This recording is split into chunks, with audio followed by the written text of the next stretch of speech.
শেষ মুহূর্তে ভ্যাকসিন দেওয়ার পরেও বাকি গরুগুলা রোগে আক্রান্ত। গাভী খুরা রোগে আক্রান্ত হয়ে প্রসবের সময়ের 15 দিন আগেই বাচ্চা হয়ে গেছে। মূলত এইটাকেই বলে কপালে থাকলে শনি ঠকঠকাইলে হবে কি। আমার বাবা ছোটবেলা থেকেই গরু পালন করে, উনার সুবাদেই আমিও ছোটবেলা থেকে গরু পালন করি, একদম প্রফেশনাল ভাবে গরু পালন করি 18 থেকে 20 বছর। কিন্তু এর মধ্যে কখনোই আমাদের খামারের গরু এফএমডিতে কিংবা খুরা রোগে আক্রান্ত হয়নি। জীবনে প্রথমবার 3 দিন আগে এই দুইটা গরু আক্রান্ত হয়েছে।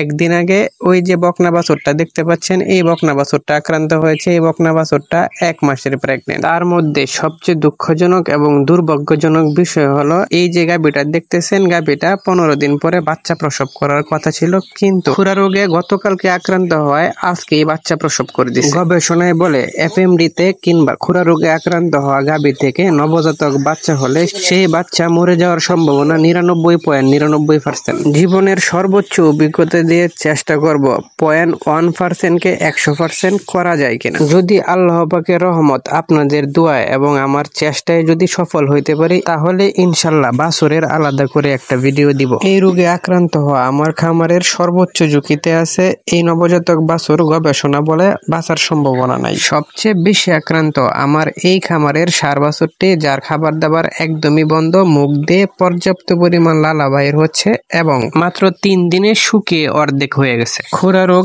বাংলাদেশের সর্বোচ্চ ছোঁয়াচে রোগ। এই রোগের লক্ষণ সম্পর্কে অনেকেরই ধারণা আছে, লক্ষণগুলা মিলিয়ে নিতে পারেন। অনেকে মনে করেন খুরা রোগ হইলেই প্রথমে মুখ দিয়ে লালা ঝরবে। বিষয়টা ওরকম না। খুরা রোগ হলে প্রথম দিন পর্যাপ্ত পরিমাণ জ্বর থাকবে, মনে হইতে পারে গরুর সাধারণ জ্বর, কিন্তু পরের দিন দেখা যাবে গরুর মুখ দিয়ে লালা ঝরতেছে, খাবার দাবার কমে গেছে। পাশাপাশি গরুকে খুঁড়িয়ে হাঁটতে দেখা যাবে। তারপরের দিন খুরার ফাঁকে গা দেখতে পাওয়া যাবে। যেই গরুর মুখ দিয়ে যত বেশি লালা ঝরবে, সেই গরুর জিহ্বা তত বেশি ঘায়ে আক্রান্ত হবে। খুরা রোগে বড় গরুর মৃত্যু ঝুঁকি কম থাকে, তবে 1 মাসের প্রেগনেন্ট বকনাটি অত্যন্ত দুর্বল হয়ে গেছে। এই ভয়ঙ্কর রোগটি কিভাবে আমার খামারে ঢুকলো এবং কিভাবে আমার খামারের সব কয়টা গরু আক্রান্ত হলো, এই বিষয়টা যদি আপনাদেরকে সঠিকভাবে বলি, তাহলে আপনারা এই ভুল থেকে বেঁচে যাবেন এবং আপনাদের খামারে এই রোগটা আর ঢুকবে না। মূলত শেষের 2 মাস যাবৎ খামার পরিচালনাতে কিছু ভুল চলতেছে, যেই জন্য আমার এই খারাপ দিনগুলা দেখতে হইতেছে। 1 নাম্বার ভুল, এফএমডির ভ্যাকসিন দিয়েছিলাম 7.5 মাস পূর্বে,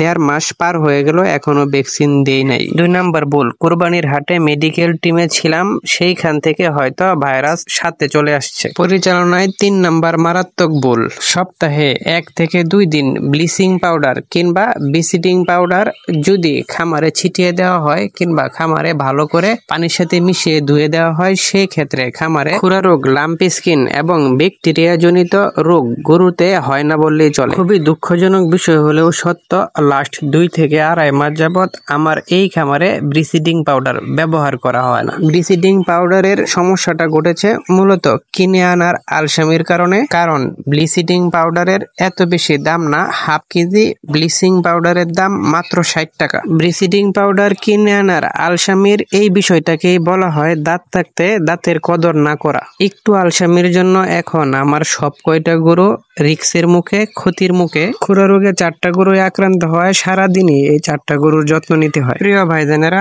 মূলত খামার পরিচালনাতে 3টি ভুলের জন্যই মূলত আমার খামারে এই সমস্যা। আপনারা এই ভুলগুলা থেকে বিরত থাকবেন এবং অনুগ্রহপূর্বক ভিডিওটা শেয়ার করে দিবেন, যাতে আমার এই ভুলগুলা থেকে অন্য খামারি ভাইজানেরা শিক্ষা নিতে পারে, যাতে অন্য কোনো খামারি আমার মতো উদাসীনতার কারণে ক্ষতিগ্রস্ত না হয়। প্রিয় ভাইজানেরা, যিনারা আমাকে ভালোবাসেন, আমার নবজাতক বাছুর সহ বাকি 4টা গরুর জন্য দোয়া করবেন, যাতে আমি আপনাদেরকে নিয়ে সফল হইতে পারি। আল্লাহর রহমতে যাতে আপনাদেরকে সঠিক পরামর্শ দিয়ে যেতে পারি, যাতে আপনারা সফল হন এবং আপনাদের পাশাপাশি আমিও যাতে সফল হইতে পারি। ভালো থাকবেন, সুস্থ থাকবেন, কাউকে আর গরুর জন্য সাথে থাকবেন এবং আপনাদের দোয়া আপনাদের অনি ভাইয়ের প্রতি রাখবেন। আসসালামু আলাইকুম ওয়া রাহমাতুল্লাহি ওয়া বারাকাতুহু।